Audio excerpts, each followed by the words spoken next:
আসসালামু আলাইকুম। গোপালগঞ্জের ট্র্যাজেডির পরে আওয়ামী লীগ রোববার হরতালের ডাক দিয়েছে। এই হরতাল কতটুকু সফল হবে না হবে সেটা নিয়ে তো প্রশ্ন রয়েছেই, প্রশ্ন থাকতেই পারে।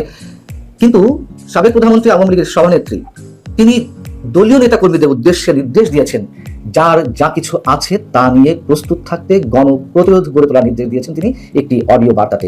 টাইমস অফ ইন্ডিয়া এটি বলছে, এবং টাইমস অফ ইন্ডিয়া আওয়ামী লীগের সাধারণ সম্পাদক ওবায়দুল কাদেরের একটি ইন্টারভিউ করেছে। সেখানে ওবায়দুল কাদের যা বলছেন তা হচ্ছে, জনগণের গণপ্রতিরোধ গড়ে তোলা হবে এবং আমাদের নেত্রী যমুনা অভিমুখে অর্থাৎ প্রধান উপদেষ্টার বাসভবনের অভিমুখে দীর্ঘ পদযাত্রার ডাক দিয়েছেন। প্রতিটি জেলা থেকে জনগণ এবং আওয়ামী লীগ কর্মীরা রাস্তায় নেমে ঢাকার দিকে হেঁটে যাবেন। শেখ হাসিনা জনগণকে গণপ্রতিরোধ কর্মসূচিতে অংশ নেওয়ার জন্য প্রস্তুত থাকতে নির্দেশ দিয়েছেন। রোববারের হরতালের কথা আমরা জানি, ঘোষণা দিয়েছে আওয়ামী লীগের ফেসবুকে দেওয়া আছে বা বিভিন্ন গণমাধ্যম নিউজ করেছে। কিন্তু কথা হচ্ছে যে এই যে গণপ্রতিরোধ গড়ে তোলা, যার যা কিছু আছে তাই নিয়ে পদযাত্রায় অংশ নেওয়া, এটি কবে? এবং এই যে হেঁটে চলে আসার জন্য বলছে পদযাত্রার উদ্দেশ্যে, এটিকে এই মুহূর্তে এতটাই সহজ নাকি আওয়ামী লীগের অস্তিত্ব রক্ষার জন্য তারা সত্যি সত্যি দেয়ালে পিঠ থেকে যাওয়ার কারণে যে কোনো কিছু করতে তারা এর মধ্যে প্রস্তুতি নিয়েছে? আমরা জানি না। এতটাই সহজ যতটা তারা বলছে, যতটা সহজ করে। আর যদি তাই হয় তাহলে আসলে কি হতে যাচ্ছে? অনেকে বলছেন যে গোপালগঞ্জের ঘটনার পর আওয়ামী লীগ খুব শিগগিরই চারদিকে নেমে পড়বে। এটি রাজনীতিবিদদের অনেকে বলছেন। তারা এও বলছেন গোপালগঞ্জ যাওয়াটা এনসিপির জন্য এই মুহূর্তে ভুল ছিল।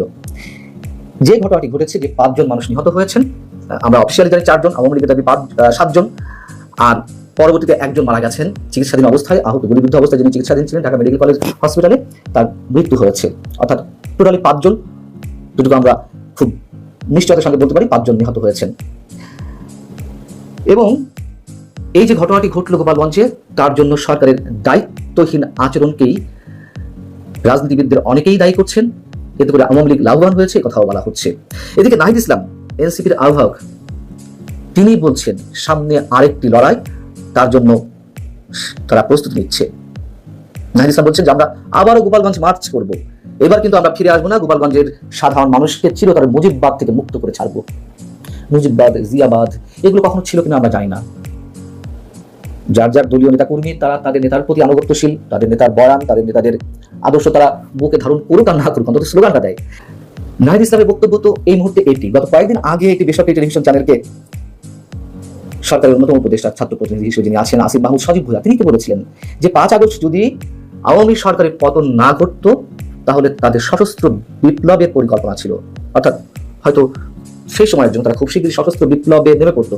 এখন সশস্ত্র বিপ্লবের জন্য নিশ্চয়ই অসংখ্য অস্ত্রের যোগান থাকার কথা, তাদের কাছে কি সেটি ছিল বা আছে আমরা জানি না। তবে অস্ত্র ছাড়া তো আর সশস্ত্র বিপ্লবের কথা কল্পনায় আনা যায় না, তাই না? তার মানে কি সত্যি সত্যি একটা যুদ্ধের দিকে এগোচ্ছি আমরা, ভয়ঙ্কর একটি গৃহযুদ্ধ?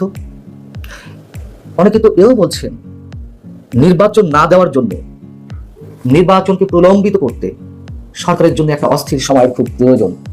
এই মুহূর্তে এমনিতেই অস্থির সময় রয়েছে, এটিকে আরো আরো তুমুল অস্থিরতার দিকে নিয়ে যাওয়া সরকারের জন্য খুব জরুরি, এমনটাই অনেকে বলছেন। খোদ আমাদের প্রধান উপদেষ্টা তো কথায় কথায় উচ্চারণ করছেন দেশের যুদ্ধাবস্থার কথা, যুদ্ধাবস্থার মধ্যে রয়েছে অথবা যুদ্ধাবস্থা তৈরি হচ্ছে অথবা যুদ্ধ বেড়ে যাবে। আমরা এইসব জায়গা থেকে কি ইঙ্গিত পাচ্ছি? এবং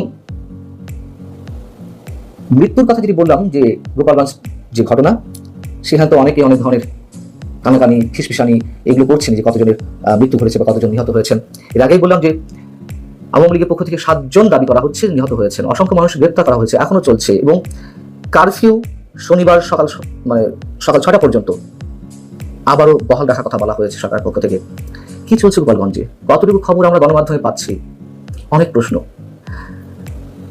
গণহত্যার অভিযোগ নিয়ে যারা আওয়ামী লীগের নেতাকর্মীরা বিদেশে পালিয়ে আছেন, আমি প্রথমেই যে কথা বলছিলাম যে রোববার যে হরতালের ডাক দেওয়া হয়েছে সেটা আসলে কতটুকু সফল হবে? এর আগে গত 18 ফেব্রুয়ারি আওয়ামী লীগের পক্ষ থেকে হরতালের ডাক দেওয়া হয়েছিল ফেসবুকে ঘোষণার মাধ্যমে, আওয়ামী লীগের যে অফিসিয়াল ফেসবুক পেজ রয়েছে সেটির মাধ্যমে।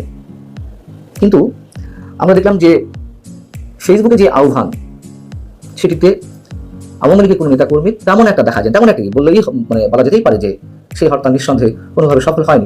কথাও নয়, রাষ্ট্রযন্ত্র তাদের বিরুদ্ধে বা তাদের রাজনৈতিক কার্যক্রম নিষিদ্ধ ঘোষণা করা হয়েছে। কজন নেতাকর্মী রাজপথে নামবেন এই অবস্থায়?